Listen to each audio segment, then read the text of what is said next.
Well, for more on what's at stake at this summit, we can speak now to Irene Costantini, a specialist in international relations at the University of Naples. Thank you very much for being with us here on France 24. First of all, how much progress are you expecting to come out of this summit in Berlin? Good evening, everyone, and thank you for inviting me. Let me start by saying that the Berlin conference was designed in order to address the international dimension of the Libyan crisis.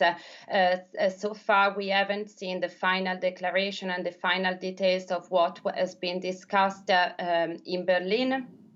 So we cannot discuss the details, but if an agreement is going to be signed by the parties sitting in Berlin, we still need to see how international actors are going to behave afterwards.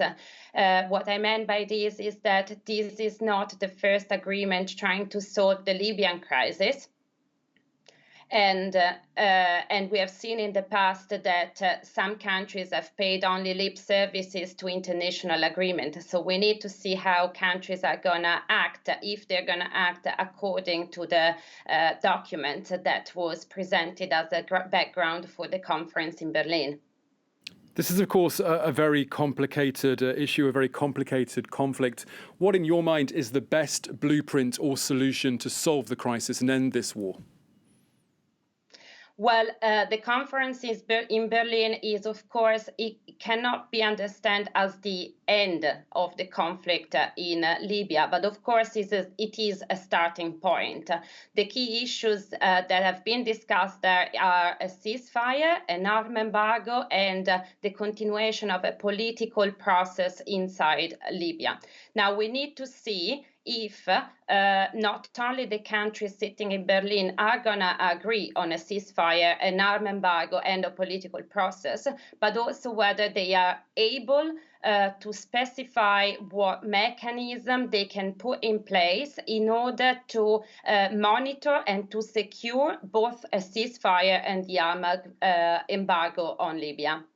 Now, we do have a huge number of international leaders who've turned out for these talks in the German capital. What do you make of this huge turnout and this massive presence from the international community? This is a positive step, I think. In the past, we know the divide over Libya is quite clear by now. So we have Russia, Egypt and the United Arab Emirates supporting politically and military General Khalifa Haftar, while we have Turkey and Qatar supporting politically and lately military as well the Government of National Accord headed by al-Sarraj. So the fact that we see all these partners meeting together in Berlin is a positive step, but of course we need to see also coming out of the conference in Berlin a common position between not only regional countries but also European countries. The fact that the United States was also present could also be a sign of that country at least backing a potential European solution to the Libyan crisis.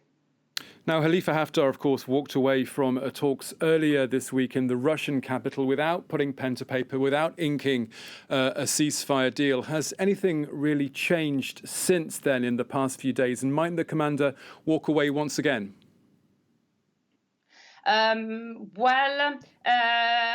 It's not a secret that General Khalifa Haftar has a maximalist agenda when it comes to Libya. So it wasn't a surprise that he didn't sign the ceasefire in Moscow, and we still need to see what's going to come out from the conference in Berlin, but it could be that there is also an agreement between international and regional partners that doesn't include the signature of General Khalifa Haftar. And we have also seen over the last 2 days that the general is using also the oil weapon in order to increase his leverage on the talks.